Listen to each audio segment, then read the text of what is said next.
साथियों नमस्कार, स्वागत करते हैं आप सभी का आपके अपने YouTube चैनल में। आज कई दिनों के बाद आप सभी के बीच में उत्तर कुंजी मुद्दे के साथ उपस्थित हूँ, तो फटाफट जुड़ जाएंगे जितने भी साथी। कुछ साथी कह रहे थे कि उत्तर कुंजी पर अपडेट नहीं मिल पा रहा है, तो जब तक कोई चीज़ें नई ना हो, बिना वजह एक ही मुद्दे को बार बार आपके बीच में रखना मुझे नहीं लगता कोई बेहतर कार्य है। तो इसलिए जब बेहतर चीज़ें निकल के आएँ, कुछ चीज़ें हों सूचना लायक, तो आपके बीच में उत्तर कुंजी प्रकरण के साथ आया जाए तो ही बेहतर होता है। इसके बाद इसमें काम का थोड़ा सा लोड भी अधिक चल रहा है, याची प्रक्रिया चल रही है, लोगों को जोड़ने का कार्य चल रहा है, तो थोड़ी सी व्यस्तता भी है इस मामले में। तो फटाफट जुड़ जाएंगे। आज के कुछ सवाल आपकी स्क्रीन पे दिख रहे होंगे। याची बनने का अंतिम अवसर है और एक बड़ा सवाल यह है कि क्यों नहीं आ रहा है आदेश लखनऊ बेंच का 80-56 का, ये भी एक बड़ा मामला है। सुप्रीम कोर्ट में सुनवाई कब है और इसके बाद सचिव जी के जाने के बाद, यानी कि आप सभी को पता है यूपी टेट के पेपर के वायरल के बाद आज जो है आदेश आया है माननीय पीएनपी सचिव जी को, जो हटा दिया गया उनके पद से। तो फिर कैसे नए सचिव के आने के बाद ज्वाइनिंग का क्या रहेगा प्रोसेस, इस पर भी बातचीत करेंगे। जो 1 नंबर से पास साथी हैं, क्या स्थितियाँ परिस्थितियाँ बनेंगी, इन सारी चीज़ों पर चर्चा करेंगे। तो फटाफट जुड़ जाएंगे जितने भी साथी हैं। सबसे पहला और बड़ा सवाल ये कि अंतिम अवसर है आप सभी के लिए जुड़ने के लिए। जो इसके पहले सिंगल लखनऊ या सिंगल इलाहाबाद, डबल इलाहाबाद में कहीं भी याची हैं, आप इसके पहले कहीं भी याची हैं, तो आप टीम के साथ तुरंत जो है याची प्रक्रिया में शामिल हो सकते हैं माननीय सुप्रीम कोर्ट में। भले ही आपकी याचिका खारिज हो, कुछ भी हो, उससे फ़र्क नहीं पड़ता, आप याची बन सकते हैं। 69,000 शिक्षक भर्ती उत्तर कुंजी प्रकरण में आप अगर इसके पहले कहीं भी याची बने हैं तो आप अपने रीट नंबर के साथ याची बन सकते हैं। टीम के द्वारा संपर्क माध्यम है, आप यहाँ से जो है इस नंबर पे कॉल कर सकते हैं, टीम के साथ जुड़ सकते हैं। और ये आपके स्क्रीन पे नंबर है, यहाँ से आप बातचीत कर सकते हैं, संपर्क कर सकते हैं, जहाँ से आपको सारी जानकारी मिल जाएगी। लेकिन ध्यान रहे कि आप इसके पहले कहीं ना कहीं आपको याची होना चाहिए।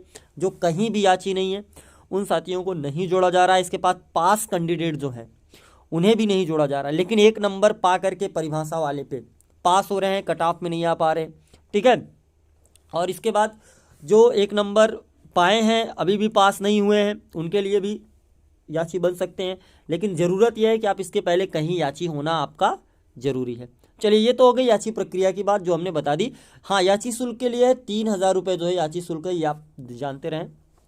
अब बात करते हैं क्यों नहीं आ रहा है आदेश। देखिए, प्राप्त जानकारी और जो जानकारी जुटाई गई है उस जानकारियों के बिहाफ पे ही जो है हम आपको जानकारी दे रहे हैं, ठीक है। दरअसल बात यह है कि इस जो 80-56 का आदेश है ये बहुत लंबी लिस्ट है, हमने आपको बताई थी। इसमें आप देखोगे इतनी सारी याचिकाएं कनेक्टेड हैं, इतनी सारी याचिकाएं कनेक्टेड हैं कि उसमें उस ऑर्डर को प्रॉपर लिखना और उसको टाइपिंग वगैरह में जो भी है समय लग रहा है।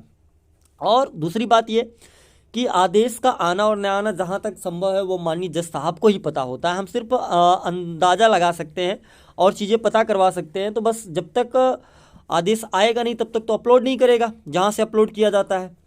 तो दूसरी बात ये कि अभी समय लगने का मुख्य कारण ये है कि एक लंबी लिस्ट है, ठीक है, एक लंबी कनेक्टेड याचिकाओं की संख्या है जिसकी वजह से डिले हो रहा है। तो हमें नहीं लगता कि आप लोग परेशान या हमें परेशानी को होने की आवश्यकता है। वेट करते हैं, जब आदेश आएगा तभी ही जो है चीज़ें जो है हमें पता चल पाएंगी और तभी कोई प्रक्रिया और भी तेज़ी से आगे बढ़ पाएगी।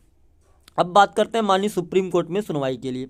देखिए, सुप्रीम कोर्ट में बहुत सारी टीमों के द्वारा डाली गई याचिकाओं के डायरी नंबर आ गए हैं, उनमें डिफेक्टेड शो कर रहा है, तो वो क्लियर करने के बाद बहुत जल्द जो है हियरिंग के लिए लग जाएगी। और टीम जितनी भी हैं वो जब चाहेंगी तब अपनी हियरिंग लगवा सकती हैं, वो इनके ऊपर होता है। वैसे 3 महीने के अंदर जो है अपना डिफेक्ट क्लियर करना होता है, तो टीम जब चाहेंगी डिफेक्ट क्लियर करेंगी, इसके बाद लगवाना चाहेंगी, उनकी याचिका लग जाएगी, उस पर सुनवाई हो जाएगी। ये तो हर टीम को पता होगा उनकी किस प्रकार की तैयारी है, वो कब लगवाना चाहते हैं। लेकिन संभवतः उम्मीद है कि अब बहुत जल्द क्रमवार जितनी भी टीमें हैं सबकी सुनवाइयाँ स्टार्ट होना शुरू हो जाएगी। रही बात हमारी टीम ऋषभ मिश्रा की याचिका का क्या है, तो वहाँ देखिए हमने आपसे पहले भी कहा था कि हमारा सबसे मेन ग्राउंड है इलाहाबाद, माफ़ करिएगा लखनऊ। तो हमें ऑर्डर का भी इंतज़ार है, लेकिन हमारी तैयारियाँ पूरी तरह से प्रिपेयर हो चुकी हैं। हमने याची लिस्ट प्रिपेयर कर दी है, लोगों के ग्रुपों में याची लिस्ट पहुंच भी रहा है। जिन ग्रुपों में अभी नहीं पहुंच रहा है 1-2 दिन का टाइम दीजिए, आपको लिस्ट मिल जाएगी। आप उसमें नाम देख पाएंगे, अपने नाम, रोल नंबर, एड्रेस, सारी चीज़ें जब आप प्रॉपर देख करके हमें फाइनल कर देंगे कि भैया अब हमारा नाम और वगैरह सब सही है, इसके बाद हम जो है उस फाइल को लेकर के आपकी फ़ाइल को दर्ज करा दिया जाएगा। तो जल्द ही चीज़ें सब कुछ जो है आपको बेहतर देखने को मिलेंगी, ऐसी उम्मीद है।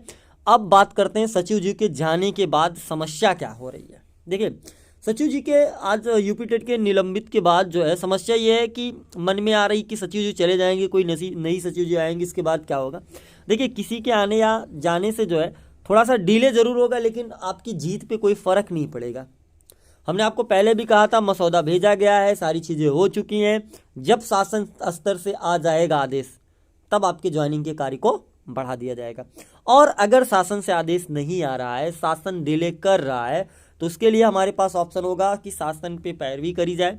और उसके लिए भी टीम बहुत जल्द जो है निर्णय लेगी कुछ ना कुछ, क्योंकि हमें भी शासन को थोड़ा टाइम दिया जा रहा है, क्योंकि अभी आदेश आया है तो शासन ही जो करेगा वो करेगा, हम बगावत नहीं कर सकते।